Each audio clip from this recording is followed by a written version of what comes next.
Hello guys, कैसे हैं आप सभी लोग। मेरा नाम है चित्र उंडाल और आपको स्वागत करता हूं मैं अपने इस प्यारे से चैनल में।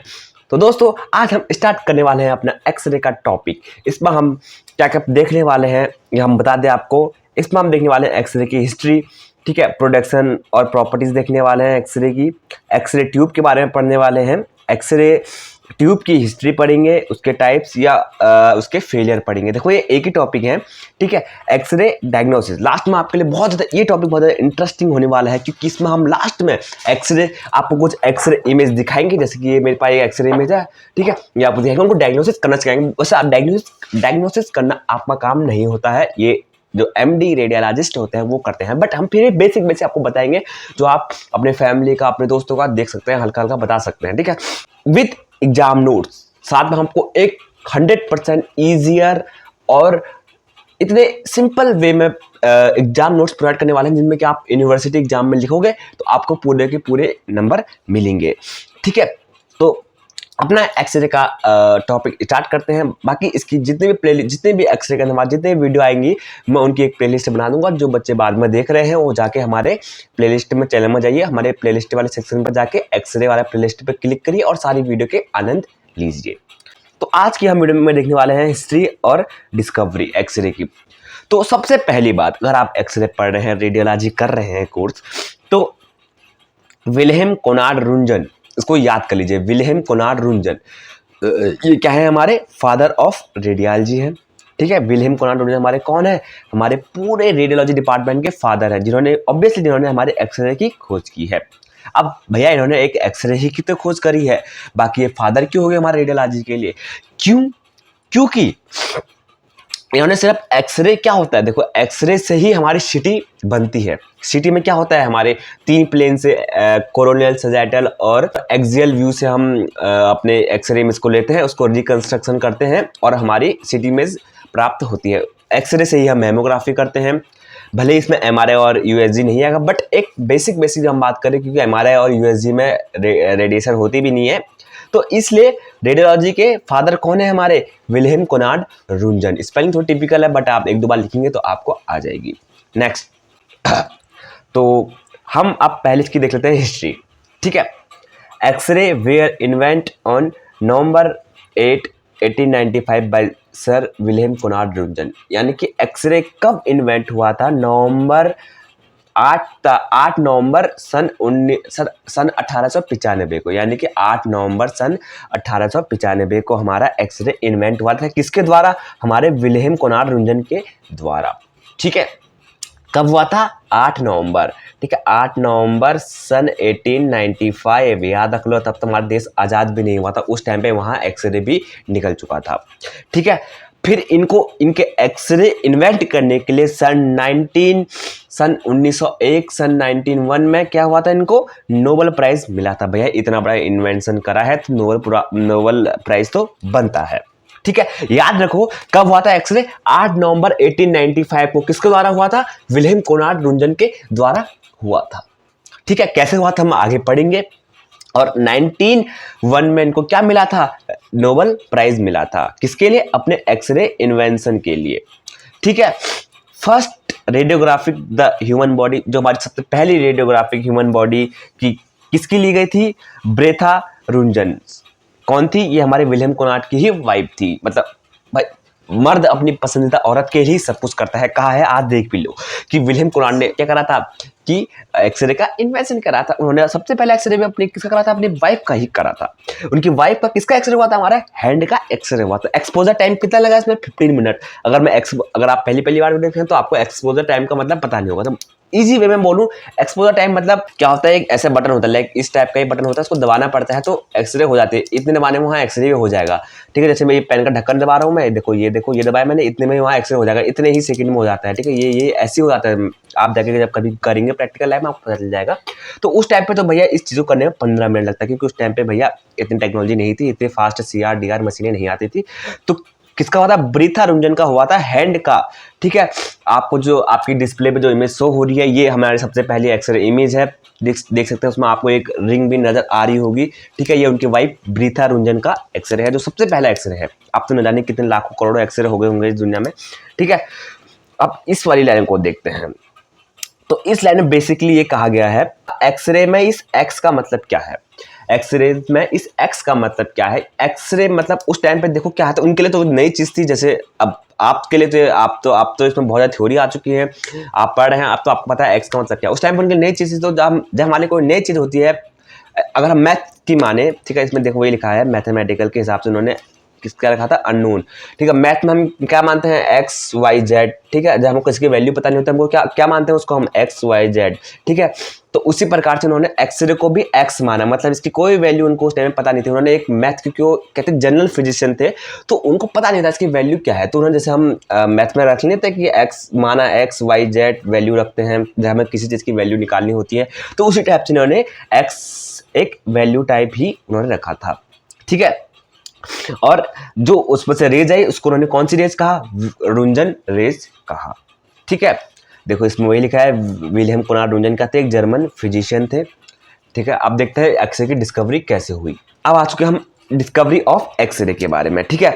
डिस्कवरी ऑफ एक्सरे में आपको बेसिकली बताऊंगा, इसके नोट्स मैंने ऑलरेडी डिस्क्रिप्शन में दे दी है, वहां पर बहुत ही प्यारे नोट्स इस चीज़ के बन गए हैं ऑलरेडी। आपको ज़्यादा कुछ कष्ट करने की जरूरत नहीं है, बस आपको एक कष्ट करना है, नीचे वो लाइक का बटन और सब्सक्राइब का बटन दबाना है। इस प्रकार के मेरा बस एक ही लक्ष्य है, आप लोगों की रेडियोलॉजी की जर्नी को मक्खन बनाने का, ठीक है। तो इसमें मुझे आप लोगों का भी साथ चाहिए, तो आप लोग मुझे सब्सक्राइब कर सकते हैं अगर आपको एक फ्यूचर में अच्छा रेडियोग्राफर रेडियोलॉजिस्ट बनना है तो, ठीक है। तो हम बात करें डिस्कवरी ऑफ एक्सरे। अब एक्सरे की डिस्कवरी हमने बात कर ली कि भैया उन्होंने पहला एक्सरे कब छापा था, एक्सरे का कौन पिता थे, एक्सरे किसने खोजा, ये इंपॉर्टेंट नहीं है। आप देखेंगे डिस्कवरी कैसे हुई, ठीक है। अब देखो मैं आपको बता रहा हूँ, देखो जो विलियम कोनार्ड रुंजन थे हमारे, वो क्या कर रहे थे, एक्सपेरिमेंट कर रहे थे, ठीक है। एक्सपेरिमेंट कर रहे थे, अब भैया होता है साइंटिस्ट का झूठ रहती है, एक्सपेरिमेंट कर रहे थे, तो बस उन्होंने इसी प्रकार एक्सपेरिमेंट किया। क्या था उनके पास, देखो उनके पास एक वैक्यूम था। अब वैक्यूम क्या होता है, ठीक है, वैक्यूम को हम कहते हैं नो एयर पाथवे, मतलब कि उसके लिए कोई एयर का उसमें न आने का न जाने का कोई रास्ता नहीं रहता, उसके अंदर एयर बनी रहती है, ठीक है। बाहर के एयर से उससे कोई कांटेक्ट नहीं रहता, उसमें ना ही एयर लीक होते ना कुछ होती है, ठीक है। और एक किस में हुआ था, इसको हम क्या कहते हैं, कैथोड रे एक प्रोसेस होती है, ठीक है। और क्रुक्स ट्यूब था, क्रुक्स ट्यूब, अब जैसे हम नॉर्मल भाषा में बोले तो गैस ट्यूब, ठीक है, गैस ट्यूब बोलते हैं इस जमाने में। तो जब मैंने आपसे कहा था कि हम पढ़ेंगे एक्सरे ट्यूब, एक्सरे की हिस्ट्री, मतलब एक्सरे ट्यूब की हिस्ट्री, उसके टाइप और उसके फेलियर, तो इसी में ही आप पढ़ेंगे हमारा स्टेशनरी उसके, तो उसमें आता है गैस ट्यूब करके। तो अभी हम इसको नहीं पढ़े, अभी हम गैस ट्यूब नहीं पढ़ेंगे, बस आपको बेसिक बताऊंगा। तो सबसे पहला जो उन्होंने एक्सप्लेन किया था गैस ट्यूब में करा था, डायग्राम को इस टाइप का होता है, ठीक है। ये हो गया हमारा, क्या होगा, ये हो गया हमारा कैथोड, ये हो गया हमारा एनोड, ठीक है। लिख देता हूँ एनोड, इसमें देखो एनोड आपको हम बेसिक बता रहा हूँ, यह हमारा कैथोड। अब भैया जहाँ कैथोड, इसलिए इसको क्या कहा था, कैथोड रे कहा था। क्यों कहा था, क्योंकि इसमें कैथोड, इसके अंदर क्या होता है कि जब हम इसे हाई वोल्टेज प्रोवाइड करते हैं तो इसके बीच चमकने, ये जो बल्ब जैसे दिख रहा है ना, ये चमक जाता था। तो विलियम कोनार्ड भी अंधेरे रूम में थे, ठीक है, अंधेरे रूम में थे, क्या हुआ, एक्सपेरिमेंट कर रहे थे, अलग अलग प्रॉपर्टी चेक कर रहे थे कि यार मीडियम पे हमारा कैसे ये क्रुक्स ट्यूब का बिहेवियर रहता है मीडियम पे। उन्होंने अलग अलग चीज़ों पे, प्लास्टिक पे किया, लकड़ी पे किया, ठीक है। तो जो ये जो होता है ना, क्या है उसका नाम, ये जो गैस ट्यूब होता है, क्रुक्स ट्यूब होता है, क्या करता है, ये लाइट छोड़ देता है, ठीक है। अब तो क्या हुआ, उन्होंने जब इसमें क्या है, इसमें इलेक्ट्रिक करंट यानी हाई वोल्टेज प्रोवाइड किया हमारे किसमें, क्रुक्स ट्यूब में हाई वोल्टेज उन्होंने अप्लाई कर दिया, भैया लो भैया हाई वोल्टेज अप्लाई कर दी, ठीक है। तो ठीक है, आप चाहे इसे क्रुक्स ट्यूब बोले, वैक्यूम बोले, बात एक ही है, ठीक है। तो बस क्या रुंजन ने उनके बगल में किसकी स्क्रीन थी, जैसे यहाँ पर वो एक्सपेरिमेंट कर रहे हैं अपने, ये ट्यूब हो गया, तो उनके मतलब इसके थोड़ी दूर पे क्या थी, एक बेरियम प्लेटिनो साइनाइड स्क्रीन थी। किसकी स्क्रीन थी, बेरियम प्लेटिनो साइनाइड स्क्रीन, जिसको हम फ्लोरोसेंट स्क्रीन भी कहते हैं नॉर्मल भाषा में, बट पूरा नाम क्या है इसका, बेरियम प्लेटिनो साइनाइड स्क्रीन, जो उनके नियर, किसके नियर थी, हमारे इस ट्यूब के नियर थी। तो क्या हुआ, जब वो एक्सपेरिमेंट कर रहे थे भैया, उन्होंने इसको लाइट से बचाने के लिए कार्डबोर्ड से कवर किया था, कुछ इस टाइप से, लाइक दिस इज कार्डबोर्ड। उन्होंने इस कार्डबोर्ड से इसको ऐसे करके कवर कर दिया, ठीक है। जो ये ट्यूब था हमारा, क्रुक्स ट्यूब था, उसको कवर कर दिया। अब क्या हुआ, ये तो उसका, तो जो उनके नियरेस्ट, जो उनके क्या थी, एक जो बेरियम प्लेटिनो साइनाइड की स्क्रीन थी, जो फ्लोरोसेंट स्क्रीन थी, वो क्या होने लग गई, ब्राइट होने लग गई, चमकने लग गई, ठीक है। चमकने को हम थोड़ी येलो से दिखा देते हैं, थोड़ा आपको रियलिस्टिक फील होगा। ये देखिए चमकने लग गई। अब उन्होंने कहा भैया ये क्यों चमक रहा है, उन्होंने, और भाई अब चमक गया तो उन्होंने कहा ये क्या हो रहा है, मतलब अब होगा यार कि वहाँ एक्सपेरिमेंट चल रहा है, ये स्क्रीन क्यों चमक रही है। तो उन्होंने बाद में इसके ऊपर रिसर्च करा और रिसर्च करा, ठीक है। फिर उन्होंने अपनी पत्नी का जो हैंड था उसको किसका, हमारा ब्रीथा रुंजन का उन्होंने उसका हैंड कहाँ पर रखा, हमारे इस प्लेट के आगे, ठीक है, प्लेट के आगे रखा। तो उनको उस जो बेरियम प्लेटिनम साइनाइड स्क्रीन थी उसमें उनको अपनी पत्नी के हैंड का एक छाप मिला। अब बाद में ही फिर उन्होंने क्या करा, बाद में इसके ऊपर रिसर्च हुई, मॉडिफाई हुआ, तो इस टाइप से हमारे एक्सरे क्या हुई, डिस्कवर्ड हो गई। समझ में आ गया, ठीक है। क्या हुआ, अब देख लिया हमने एक्सरे इन्वेंशन कैसे हुआ। बाकी इसके ऊपर नोट्स मैंने आपको दे दिए हैं, नोट्स में बहुत इजी में लिखा गया है। वैसे भी इस टॉपिक को ज़्यादा प्रायोरिटी नहीं देंगे हम, बाकी टॉपिक से अच्छे टॉपिक हैं जो एग्जाम में आते भी हैं। ये टॉपिक थोड़ी मुश्किल से आता है बट आपको बेसिक पता होना चाहिए। और बाकी आप भी जाकर तो नोट्स मैंने इसके दे रखे हैं, जो मैंने बोला वही उसमें लिखा है, ठीक है। अब हम एक्सरे के, अगर हम एक्सरे पढ़े हैं तो डिसएडवांटेज एडवांटेज भी इसके पढ़ लेते हैं कि एक्सरे से एडवांटेज क्या है, डिसएडवांटेज क्या है। तो देखो आप लोगों को हम बता दूं, एक्सरे क्या है, एक इलेक्ट्रोमैग्नेटिक वेव है, ठीक है। अभी हम प्रॉपर्टीज पढ़ेंगे, उसमें अच्छी तरह से आपको पता चल जाएगा एक्सरे क्या है, प्रोडक्शन में और अच्छी तरह से पता चल जाएगा एक्सरे कैसे प्रोड्यूस होती है। तो एक्सरे क्या है, एक इलेक्ट्रोमैग्नेटिक वेव है, ठीक है। तो हम एक्सरे एक देखो रेडिएशन का ही फॉर्म होता है, ठीक है। एक एडवांटेज में जो रेडिएशन के डिसएडवांटेज होंगे वही हमारे एक्सरे के डिसएडवांटेज होंगे। ये दोनों ही हमारी बॉडी के लिए बहुत हार्मफुल, रेडिएशन हमारी बॉडी के लिए बहुत हार्मफुल होता है, बहुत ज़्यादा। अब आपको बताऊंगा आगे में। Radiation is energy in the form of magnetic waves और particles matter travelling in the air. क्या होती है, देखो बेसिक भाषा में बोलूँ तो रेडिएशन क्या होती है, एक फॉर्म ऑफ एनर्जी होती है, ठीक है, जो कि हमारी एयर में फ्रीली मूव करती है। यही है इसका रेडिएशन का डेफिनेशन। आपको अभी डेफिनेशन नहीं लिखना, आगे कुछ वीडियो में मैं आपको बता दूंगा अच्छी तरीके से। जब हम पढ़ेंगे रेडिएशन को, रेडिएशन इफेक्ट पढ़ेंगे, तब हम आपको अच्छी तरह से समझा देंगे, ठीक है। एडवांटेज आपको मुझे बताने की जरूरत है नहीं, एक्सरे का एडवांटेज, इस जवान में एक्सरे का एडवांटेज आपको बताने की जरूरत है नहीं, क्योंकि देखो एक्सरे क्या होता है, सबसे चीपेस्ट होता है। आप चाहे एमआरआई के लिए जाए, चाहे यूएसजी के लिए जाए, चाहे सीटी स्कैन के लिए जाए, ठीक है, एक्सरे सबसे चीपेस्ट है, ठीक है, सबसे चीपेस्ट है। क्यों है चीपेस्ट भैया, 400-500 में तो 500-600 मुश्किल से 700-800 कोई लेता हुआ, तो इतने भी वैसे ज़्यादा बोल रहे, 500-400 में हो जाता है एक्सरे हमारा किसी भी बॉडी पार्ट का, ठीक है। चीपेस्ट होता है, सिंपल मेथड होता है, कॉस्ट इफिशिएंट, वही बात आ गई, ठीक है। आपको बताने लगे क्योंकि आपको एडवांटेज पता है एक्सरे के।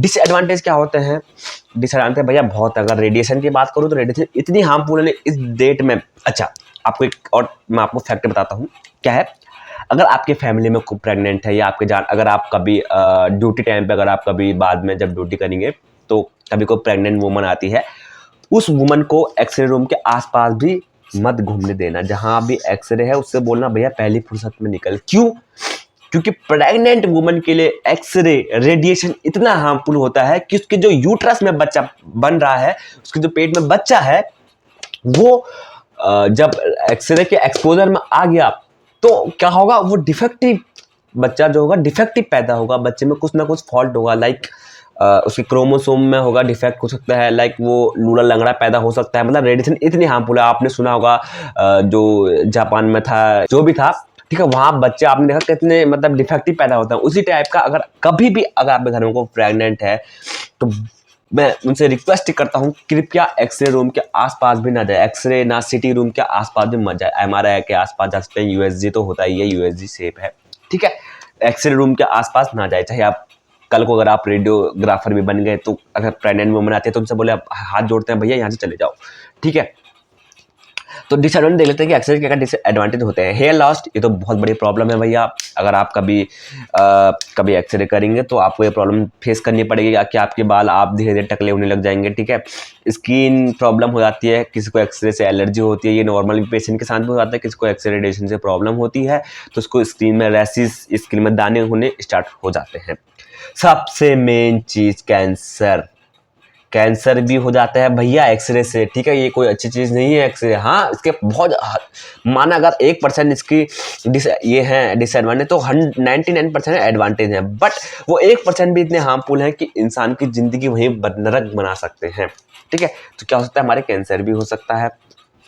कैंसर में ऑब्वियसली कैंसर होगा तो डेथ है, हैंडीकैम हो जाएगा बंदा, मतलब अपाहिज हो जाएगा, ठीक है। हार्ट प्रॉब्लम भी हमारी किससे, हमारे एक्सरे से हो जाती है। कई बार हमारे heart failure, like heart attack भी इससे आ जाता है। वॉमिटिंग, यानी कि हमारा वॉमिटिंग भी हमको इससे हो जाती है। रेडिएशन बर्न, ठीक है, मतलब कि हाथ जल जैसे जाते हैं, रेडिएशन बर्न बोलते हैं उसे, हाथ का जैसे जलने, जैसे आग से जलते हैं ना, उसी टाइप रेडिएशन से भी हमारे हाथ बर्न हो जाते हैं। देन सबसे मेन चीज़ भैया, एक्सरे। कोई होता है ना बहुत ही, उसको पता ही नहीं होता कि एक्सरे से हमारे प्रॉब्लम क्या होती है, वो मजाक समझते हैं, एक्सरे रूम में जाते रहते हैं, एक्सरे मारते बिना धड़ाधड़ एक्सपोजर मारते हैं, धड़ाधड़ AMA के भी बढ़ाते रहते हैं। तो भैया कल को तुम्हें जेनेटिक प्रॉब्लम भी हो सकती है, इसलिए एक्सरे से एक टाइम पीरियड तक आप एक्सरे अगर आप 2 महीने कर रहे हैं तो प्रॉपर सिक्योरिटी के साथ करें। वहाँ लेड एप्रिन होता है, लेड के पीछे जाइए, जो हॉस्पिटल वाले बोलते हैं उसको, जो हमारी चीज़ें होती हैं उनको फॉलो कीजिए। बट अगर आप इनको नहीं करते तो जितनी प्रॉब्लम है ये पक्का होनी है, ठीक है। जेनेटिक प्रॉब्लम भी हो जाती है, यानी कि एग से डायरेक्ट आपकी कहाँ, आपके स्पर्म पे क्या करता है, अटैक करता है, आपकी क्रोमोसोम घटा देता है, आप क्रोमोसोम में इफेक्ट करता है, लाइक ये जेनेटिक प्रॉब्लम बन जाती है। बच्चा मतलब समझ जाए जेनेटिक कितना बड़े प्रॉब्लम, आप बाप नहीं बन सकते कल को अगर आप ज़्यादा एक्सरे के एक्सपोज में रहेंगे। देन हेडेक हमको हो जाता है, टेस्ट चेंज, हेडेक मतलब हमारा क्या, सिर दर्द हो जाता है, हमारा टेस्ट चेंज हो जाता है, माउथ में प्रॉब्लम हो जाती है, देन हमको थकान भी हो जाती है। ये तो बस कुछ बेसिक आपको मैंने अभी डिसएडवांटेज बताया, भी एडवांटेज के और भी हैं जिसको हम रेडिएशन प्रोटेक्शन में पढ़ेंगे, ठीक है, इफेक्ट ऑफ रेडिएशन में पढ़ेंगे बाद में टॉपिक में। बाकी आपको किस टॉपिक के ऊपर वीडियो चाहिए आप वो बता देना। बाकी हमारा एक्सरे की सीरीज चल रही है, बाकी वीडियो को भी आप जाके देखिए, और किसी भी चीज़ में डाउट है आप कमेंट बॉक्स में लिख दीजिए, चाहे एनाटमी, फिजियोलॉजी या फिर PSM हो, चाहे रेडिएशन, रेडियोलॉजी, कुछ भी टॉपिक से आपको कुछ नहीं आता तो मैं आपको समझाऊंगा विद एग्जाम नोट्स के साथ। तो आप नोट्स चेक करिए डिस्क्रिप्शन में। बाकी आपको मिलता हूँ अगली वीडियो में, तब तक के लिए बाय बाय।